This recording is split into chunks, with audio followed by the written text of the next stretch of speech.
twabonye ko hariho ibyaha bifite inshuti, none se agasuzuguro nako gafite inshuti? Inshuti ya mbere y'agasuzuguro ni umurengwe, inshuti ya kabiri y'agasuzuguro ni ihinyu, inshuti ya gatatu y'agasuzuguro ni ubwigenge, inshuti ya kane y'agasuzuguro ni ubwibone, inshuti ya gatanu ubwirasi. Zaburi ya 10 umurongo wa 4 haravuga ngo abanyabyaha iyo bicaye hamwe baraganira bakavuga ngo nta mana ibaho, abapfapfa nabo baricara bakaganira bakavuga ngo nta mana ibaho. Imana rero ireba abantu mu mfuruka eshatu. Iya mbere ibarebera mu kwihakana, iya kabiri ikabarebera mu kuyumva nabi, iya gatatu Imana ikabarebera mu kugabanya ubutware bwayo. Imana yo ntabwo irebere abantu mu bukire kubera gusuzugura, Imana ntabwo irebera abantu mu cubahiro c'isi kuko niyibashiraho. Gusenga everyday, gusenga buri munsi, nusenga uzanesha, nunanigwa gusenga uzaneshwa.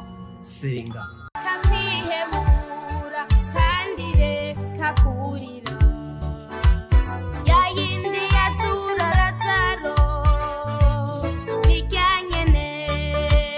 Reka kwihebura kandi reka kurira, yayindi yahungana ana bijyanyene nijya.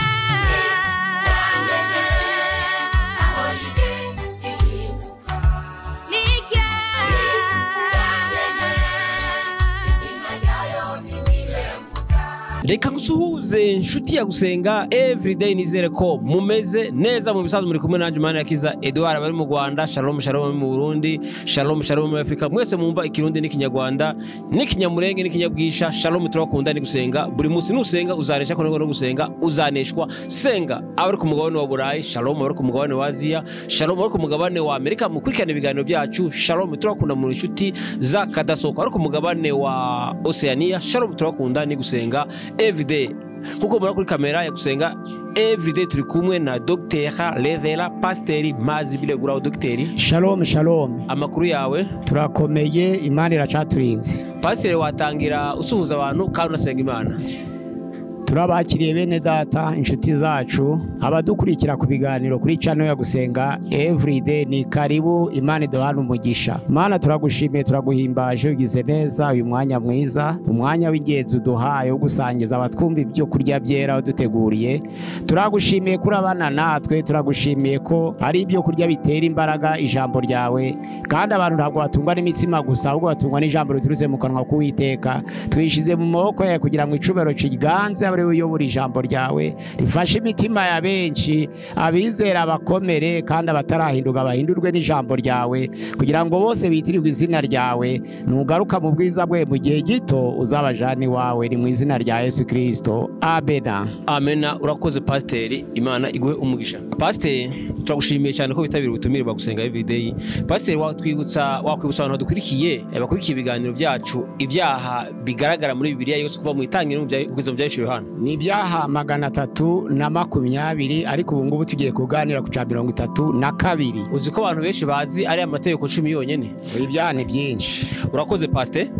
Ikibazo ca mbere, ibutsa abantu bakurikiye ibiganiro byacu, ubibutsa icyaha ca 29 n'icya 30 Icyaha ca 29 twaganire ku cyaha cyo kwiyahura, turagisesengura cyane, tuvuga ko ari n'icyaha kibi cyane cy'abanyabwoba. Ariko noneho tuganira ku cyaha ca 30, tuvuga icyaha cyo kuva mu masezerano. Ubushize rero nibwo twaganiriye ku cyaha c'ishari. Uyu munsi wa none turaganira ku cyaha c'agasuzuguro, ariko turabanza gusoma mu Baroma igice ca 1 umurongo wa 28 kugeza kuri 32, turebe uko atubwira.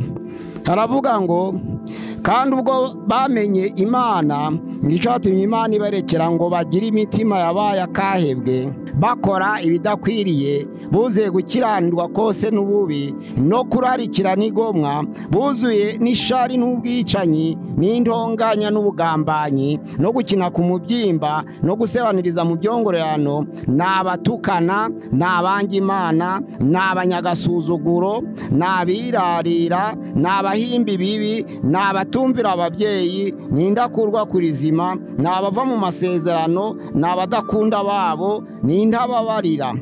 Nubwo bamenye iteka ry'Imana yuko abakora ibisa bityo bakwiriye gupfa, uretse kubikora ubwabo gusa bashima n'abandi babikora. Ku murongo wa 30 abanyagasuzuguro tugiye kuganira ku cyaha 32 cyaha cyitwa agasuzuguro. Icyo tugiye kuganiraho. Urakoze pastor. Twabonye ko hariho ibyaha bifite inshuti, none se agasuzuguro nako gafite inshuti? Agasuzuguro nako gafite inshuti nyinshi kandi zitari munsi y'eshanu. Inshuti ya mbere y'agasuzuguro ni umurengwe. Inshuti ya kabiri y'agasuzuguro ni ihinyu, cyita guhinyura. Inshuti ya gatatu y'agasuzuguro ni ubwigenge. Inshuti ya kane y'agasuzuguro ni ubwibone. Nubwo ubwibone ari icyaha cya mbere, ariko ni inshuti y'agasuzuguro. Noneho inshuti ya gatanu ikaba ubwirasi. Ni ukuvuga ngo hari ubwirasi, hakaba ubwibone, hakaba ubwigenge, hakaba guhinyura, hakaba n'umurengwe. Ni ibintu bitanu bigaragaza ko ari inshuti z'icyaha cyitwa agasuzuguro. Agasuzuguro kagenda gahereshejwe n'ibyo bintu ko ari bitanu, ni inshuti zabo. Noneho rero muri ibyo biherekeza agasuzuguro twavuga nk'umurengwe. Umurengwe, abantu benshi bagize umurengwe babaye akahebwe, batandukana n'Imana kubera umurengwe. Turabona nka Salomo, usomye Abami ba mbere igice cyacu umurongo wa 14, yagize umurengwe wo mu rwego rwo hejuru. Turaganira ku rugero rw'umurengwe gusa, kuba inshuti y'agasuzuguro. Agira umurengwe w'urwego rwo hejuru ku buryo mu Bami ba mbere 10 umurongo wa 14 haravuga ngo izahabu yaje kwa Salomo buri mwaka yabaga ari itaranto 666. Nuvuga ngo yahamagawe n'Imana, Imana imusiga amavuta ari mwene Dawidi. Ariko noneho kubera umurengwe, muri Matayo 6 umurongo wa 25 kugeza 32, aho ngaho aravuga ngo yambaraga kurusha abami bo mu isi bose, akagira ubutunzi kurusha abami bo mu isi babayeho icyo gihe. Ngira ngo na n'ubu ntawe urageza ku butunzi bwa Salomo. Abantu bagerageje kugereranya basanga ntawunganya na Salomo, ariko Salomo kurebera umurengwe yuzuza 666 kubera umurengwe. Imana mu itegeko ryo kuba umwami wa Isirayeli no kuguma mu masezerano yayo, akubahiriza amategeko y'Imana, ni umuntu wasizwe amavuta, ariko noneho arasuzugura. Ijambo ry'Imana riratubwira ngo yinjira mu by'abagore abanyamahanga, ararongora abagore 1000, maze none agasuzuguro kararenga, yuzuza 666 umurengwe. Hari abandi bantu bagize umurengwe uteye ubwoba nka Belushazari. Nebukadinezari agiye kunyaga i Buyuda, yafashe iteraniro ryose muri 586, yagabye ibitero bitatu. Igitero cya 605, igitero cya 597, igitero cya 586. Ariko none ijambo ry'Imana riravuga ngo agisenya Yerusalemu ajana ibikombe by'izahabu byakoraga mu nzu y'Uwiteka, abijana mu nzu y'ikigirwamana cy'Imana ye i Babuloni. Ijambo ry'Imana riravuga ngo akoresha umunsi mukuru w'ibirori. Ibikombe by'izahabu by'icubahiro byanyazwe mu nzu y'Uwiteka, Nebukadinezari yari yaratinye. Niko ijambo rivuga muri Danieli 5 umurongo wa 1 kugeza kuri 25. Ibikombe by'izahabu Nebukadinezari ngo yatinye, agisogongera yari yararitse ibikomangoma, abatware barenga 1000. Ijambo ry'Imana riravuga ngo ararika inshoreke n'abagore bose bari bari aho ngaho, ariko ngo agisogongera gusa. Mbese haravuga ngo muzare bya bikombe by'izahabu datanyaze mu nzu y'Imana Yerusalemu. Barabizana, akaga kamubayeho karazwi kubera agasuzuguro. Hari undi muntu wasuzuguye witwa Herode. Ibyakozwe n'intumwa igice cya 12 umurongo wa 20 kugeza 23. Herode aganiriza abaturage, akibaganiriza baramushuka, baravuga ngo uyu munsi wa none nto twaganire n'umuntu. Twari dusanzwe tuzi Herode nk'umuntu, umwami, ariko uyu munsi noneho uburyo atuganirije byahindutse. Ntabwo twaganire n'umuntu, ahubwo twaganiriye n'Imana. Yanga kubahakanya ngo ababwire ngo ntabwo ari Imana, ariko ijambo ry'Imana riravuga ngo marayika w'Imana aramukumbanya ajoginyo kuko yagize agasuzuguro. Abantu bagize agasuzuguro bahuye n'ibara, bahuye n'akaga. Uwitwa Leo wa 13 yasohoye urwandiko ku mugaragaro mu mwaka w'1894 ruvuga ngo umukuru w'itorero ry'i Roma afite ubushobozi muri we bwo kubabarira ibyaha nubwo Imana yabidahari. Nuvuga ngo icyo yakoze icyo kiba igicumuro ku Uwiteka, kiba agasuzuguro gakomeye karengeje uwitwa Leo wa 13. Abantu rero bagize agasuzuguro ni benshi, ariko kubera iki? Umurengwe. Yaba Salomo umurengwe, yaba Berushazari umurengwe, yaba Herode umurengwe, yaba Leo wa 13 umurengwe. Umurengwe ni ikintu cy'inshuti y'agasuzuguro gikomeye cyatumye abantu benshi barimbuka, cyatumye abantu bose babura ubugingo. Mwirinde umurengwe. Imana ishobora kukugirira neza ukagira umurengwe, ariko wakwishira hejuru kubera uwo murengwe bigahinduka agasuzuguro, ukagwa hasi nka Herode ukajoga inyo. Urakoze Pastor. None twamenye dute inkomoko y'agasuzuguro? Akenshi abantu bareba inkomoko y'agasuzuguro barebeye ku butunzi. Iyo umuntu ari umutunzi arakuganiriza ukamubonamo agasuzuguro, wenda bitewe n'ubwoba kandi wenda atanagusuzuguraga, ariko nawe agasuzuguro kamufata atabizi, akibuka yasuzuguye akagira ngo niyo myifatire ye, nawe ikamurira atabizi. Nawe umureba ukamuvuga uko atari, ukavuga ngo buri icyatumye abazakira kibazo kari agasuzuguro kureba ubutunzi. Ubutunzi rero nibwo twewe nk'abantu tureberamo agasuzuguro. Ubutunzi tubureberamo agasuzuguro nk'uko turebera mu cubahiro c'isi. Umuntu yari umutware, umuntu yari umushefu, umuntu yari minisitiri akabategeka abantu benshi, umuntu iyo ategeka imbaga tumubonamo agasuzuguro nubwo yabavuga ibikwiye kandi biri mu nshingano ze, ariko tumubonamo agasuzuguro. Niko abantu bareba agasuzuguro. Ariko none uburyo abantu bareba agasuzuguro ntari bwo buryo Imana ireba agasuzuguro. Imana ifite ukundi kuntu ireba agasuzuguro. Usomye muri Zaburi igice Zaburi ya 10 umurongo wa 4 na Zaburi ya 14 umurongo wa 1. Zaburi ya 10 umurongo wa 4 haravuga ngo abanyabyaha iyo bicaye hamwe baraganira bakavuga ngo nta Mana ibaho. Ariko Zaburi ya 14 umurongo wa 1 haravuga ngo n'abapfapfa nabo baricara bakaganira bakavuga ngo nta Mana ibaho. Imana rero ireba abantu mu mfuruka eshatu. Iya mbere ibarebera mu kuyihakana, iya kabiri ikabarebera mu kuyumva nabi, iya gatatu Imana ikabarebera mu kugabanya ubutware bwayo. Noneho rero iya mbere nuvuga ngo abapfapfa barahangara bakavuga ngo nta Mana ibaho. Abantu bahakana Imana les atheistes nukuvuga ngo barimo n'umufilozofu umunyabwenge witwa Sartre w'umufaransa, yaravugaga ati umuntu afite umudendezo kandi ni ugomba kwitekerereza akamenya icyerekezo cye, ariko niba afite uwamuremye umurusha ubutware kandi akaba amutegeka, uwo muntu nta mudendezo afite. Aravuga ati ronje nemera umudendezo ari uko umudendezo wanje waba umudendezo w'abandi, niho nakwemera umudendezo. Nemera umudendezo wanje ari uko nakwemera umudendezo w'abandi. Noneho rero aravuga ngo niba umuntu yararemwe n'umuntu umuruta kandi uwo muntu umuruta akaba ariho kandi akaba amufiteho amategeko, wa muntu nta mudendezo afite. Ariko noneho tumenye ko ijambo umudendezo n'ubwigenge biratandukanye.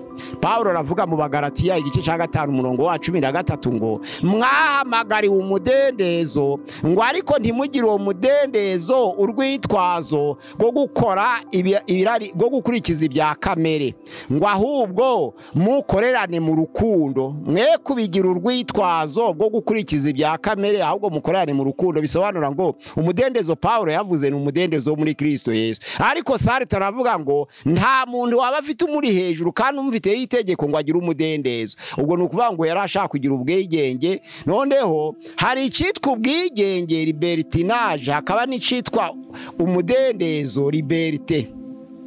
Ijambo liberté na libertinage ratandukanye. Libertinage nuko wakwirekura ntugengwe n'itegeko bikagera igihe wishora mu bibi, cyo gihe babyita libertinage. Ariko liberté nuko wagira umudendezo wo gukora ibyiza, ntugire umudendezo wo kubogamira abandi, nibyo bita umudendezo. Ahangaha rero umudendezo abantu bawitiranya n'ubwigenge, ariko ubwigenge burasahisha bukarenga imbago.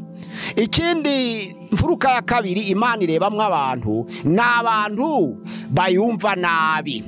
bakayitekerezaho nabi. Kumva nabi Imana dusomye muri Samweli ya 2 umurongo wa 6 ibice cya 6 umurongo wa 6 havuga kumva nabi ariko ukunze Imana nabyo bihinduka icyaha. Umugabo witwa Uza yakundaga Imana cyane kandi yari afite agahinda k'isanduku y'Imana yari yaranyazwe n'Abafilisitiya.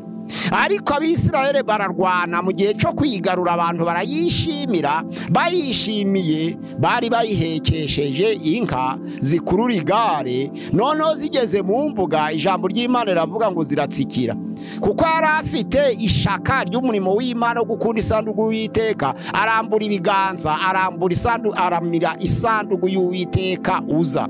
Agiye kwiramira, ijambo ry'Imana riravuga ngo yikongereza uburakari bw'Uwiteka. Uwiteka mutsinda aho ngaho. Ese Uza yazize iki? Yari akunze umurimo w'Imana kandi ashaka gusanganira isanduku ngo anarayiramira. Ariko noneho yikongereza uburakari bw'Imana, Imana imutsinda aho hantu. Nukuvuga ngo yakunze Imana ariko ayumva nabi. Ntabwo yari ari mu masezerano yo avuga ko Imana imaze gutoranya umuryango w'Abalewi, nta wundi wari umaze kwiriye kurambura ibiganza ngo abiramburiye ku isanduku y'isezerano, kuko Abalewi bari barahawe umurimo w'ubutambyi nka gakondo, nibo bari bemereye bonyine kuramira. Yaramiye akunze, ariko noneho yumva Imana nabi, Imana imutsinda aho ngaho. Uwitwa umuhanuzi Yona yari muri Isirayeli y'Amajyaruguru. Ingabo z'Iyashuri zateye muri Isirayeli y'Amajyaruguru, zica abagabo bose, zirabatsembatsemba, zirabamara. Nta muntu wari ugira icyo apfana nayo nawe asigaye, bose barapfa, asigara ari mayibobo aho ngaho mu mayira. Aratoragura, ariko agize amahirwe aza gukura umusore. Ariko Imana igiye kurengera no gutabara ininiwe, ihamagara Yona, iravuga iti tabara wa murwa ukomeye urimo abantu 120. Ni ukuvuga ngo ni inzovu n'ibihumbi magana, ni ukuvuga ngo ni agahumbi n'inzovu ebyiri. 120 ni agahumbi n'inzovu ebyiri. Abantu bangana batyo bagiye kurimbuka kubera kusenga ibigirwamana no kunangira no gusuzugura Uwiteka. Tabara bari abantu ndabakunze, genda ubarengere.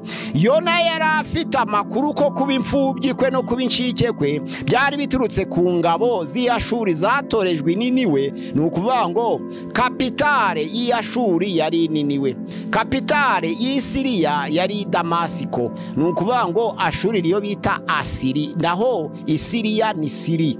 Ni ukuvuga ngo kapitale y'Isiriya ni Damasiko, naho kapitale y'Ubuyuda ni Yerusalemu. Kapitale noneho ya Isirayeli y'Amajyaruguru ni Samariya. Ubwo noneho ni abami bahoraga bahanganye cyane. Noneho ijambo ry'Imana riravuga ngo Yona, Imana iramuhamagara ngo genda utabare, bari abantu ni benshi be kurimbuka. Ariko Yona yibutse iki ingabo z'Iyashuri zakoreye Isirayeli y'Amajyaruguru, ararakara cyane.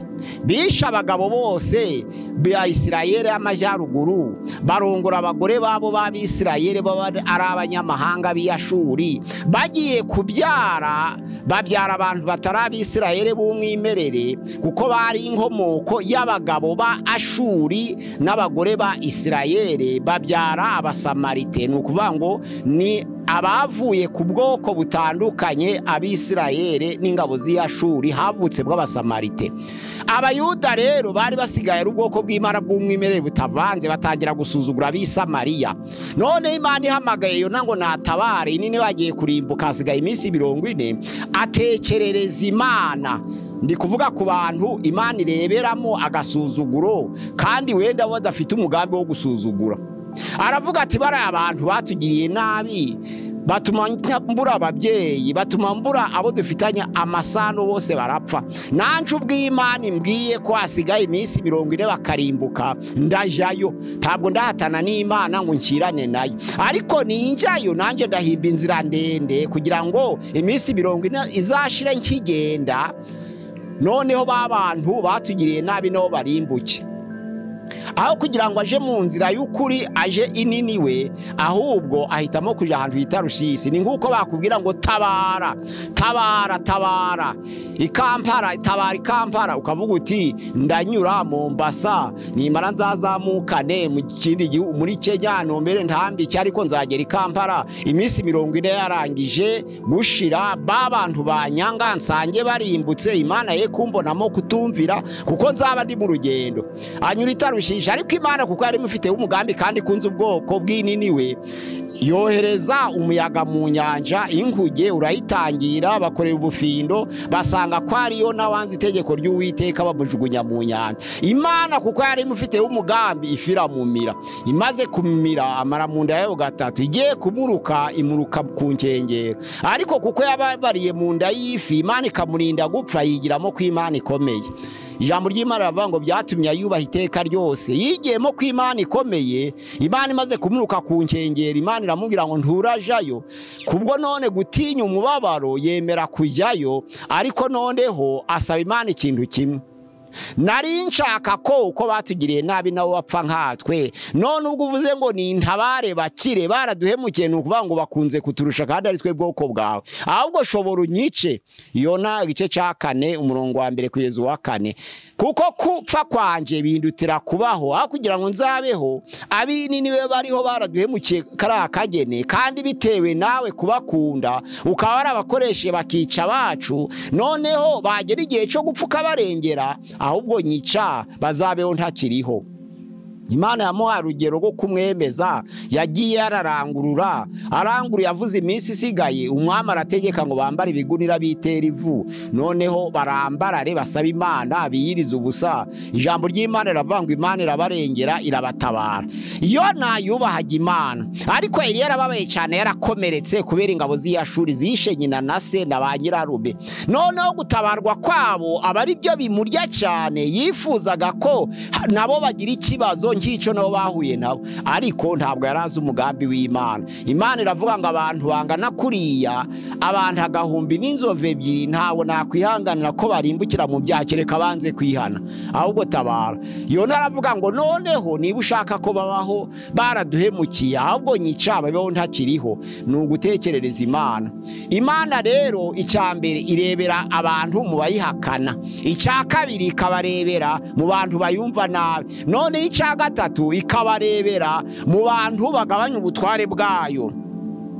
Urebye umwami Ahaziya ntabwo yangaga Imana, ariko arwaye, ijambo ry'Imana riravuga ngo yamanutse kuri etaje hejuru arahananduka yikubita hasi, aguye hasi aravunika bimuviramo uburwayi budakira. Arwaye igihe kirekire adakize, yigira inama yo kuja kuraguza, ariko agiye kuraguza aja mu gihugu c'abanyamahanga citwa Filisite, mu Bafilisitiya, ku kigirwamana citwa Barizebubi, nuvuga ngo ni imana ya Ekrode, ni mu Bufilisitiya. Ariko akigenda abagaragu be yohereje, we yarasigaye nyine ku gisasiro cye, bahura na Eliya.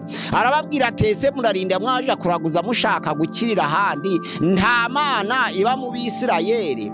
Uriya mwami Ahaziya ni mu bami ba kabiri igice cya 1 umurongo waho wa 1 kugeza kwa 6. Ntabwo Ahaziya yarasuzuguye Imana, ahubwo yari yatekereje muri we ko hari iby'Imana itashobora. Abantu bamwe bahakana Imana kuko bashaka umudendezo, abandi bakagira bakayitekerereza, noneho bakayumva nabi, bakayumva mu bitekerezo byabo, ariko none abandi bakayumva ariko bakagabanya ubutware bwayo. Nandizo mpamvu abantu bamwe baravuga ngo n'Imana nayo irafashwa, bagaciyo migani igaragaza ko hari ibyananira Imana kugira ngo bikorwe n'abantu. Imana nayo irafashwa. Uriya mwami yari yemera Imana kandi yari umwami wa Isirayeli, ararwara ntiyakira, ariko aratekereza aravuga ati byagenda bite ngiye kuraguza. Ariko agiye kuraguza yari yaramugarura ati muri Isirayeli hari Imana.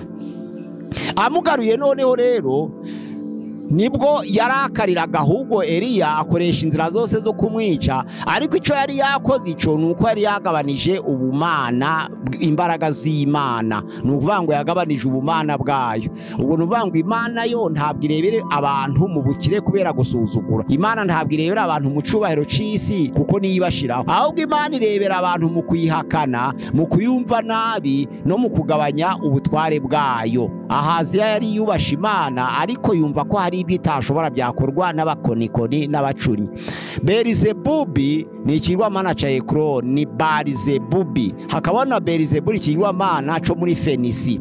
Ni ukuvuga ngo Zebubi ni isazi, naho Zebuli ni fimiye, ni ifumbire. Ni ukuvuga ngo Berizebubi ni imana ibonekana mu cyubahiro cy'isazi, ibyo bita Barizebubi, iboneka mu cyubahiro cy'isazi. Zebubi ni isazi, naho Zebuli ni fimiye. N'Abisirayeli bahiriye izina baravuga ngo iyo biba Zebuli ntibiba Zebubi, kuko aho kugira ngo bibisazi byabifumbire fimiye.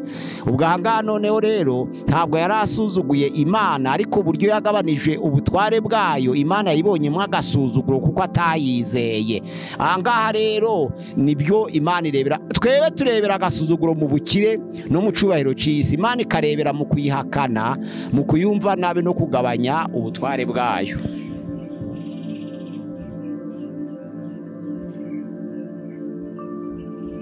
Urakoze Pastor. None ni gute Imana yo ibona agasuzuguro? None ni gute Imana yo ibona agasuzuguro mu bantu?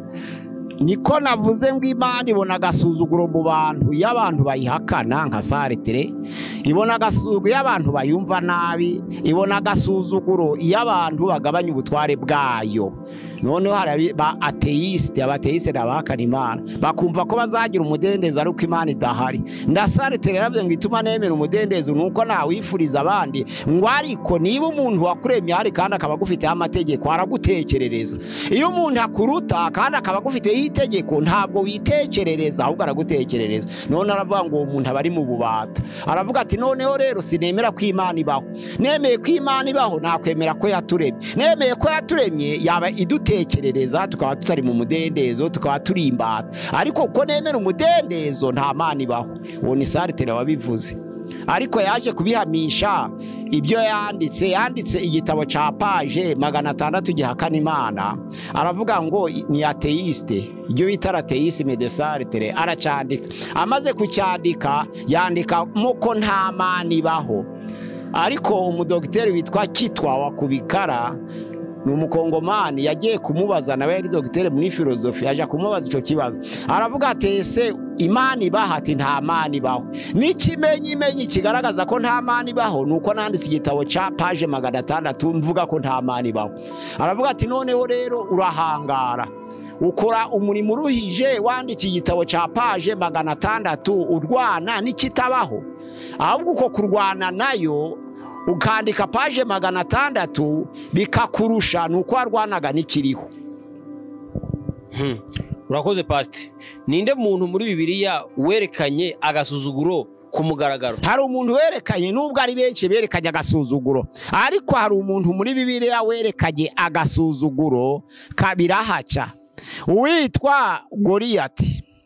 Goliyati yasuzuguye Isirayeli. Goliyati asuzugura ingabo za Isirayeli. Goliyati asuzugura Imana ya Isirayeli. Ijambo ry'Imana mu magambo Dawidi yavuze muri Samueli ya mbere igice cya 17 ku murongo waho wa 25, ijambo ry'Imana riravuga ngo Abisirayeli baravuga ngo nta kindi kizamuye Goliyati ni ugusuzugura Isirayeli.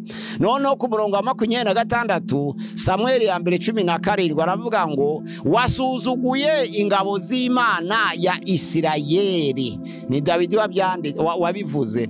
Noneho ku murongo wa 45 haravuga ngo unteranye icumu n'inkota n'agacumu, ariko njyewe nguteye mu izina ry'Uwiteka Imana y'ingabo za Isirayeli wasuzuguye. Bisobanura ngo ni Goliyati. yasuzuguye Isirayeli ubwoko bw'Imana kuri 25 Samweli 17 asuzugura ingabo z'ubwoko bw'Imana Isirayeli, asuzugura Imana nyir'ingabo za Isirayeli ubwayo ku murongo wa 45 yigira igihangange, maze Imana iramwereka imucisha bugufi, Dawidi aramwica akoreshejwe n'Uwiteka. Rubango niwe wagize agasuzuguro kurusha abandi, nubwo hasuzuguye benshi, ariko Goliyati yari ihimbaye cyane. Byanditswe byaravuga ngo yagize agasuzuguro kuko yasuzuguye ubwoko bw'Imana, agasuzugura ingabo z'ubwoko bw'Imana, agasuzugura Imana nyir'ingabo za Isirayeli. Noneho agwa hasi yubamye ku by'umuhumetso wa Dawidi, azira kwisa agasuzuguro. Urakoze Pastor. Niki cyatandukanya umuntu n'agasuzuguro?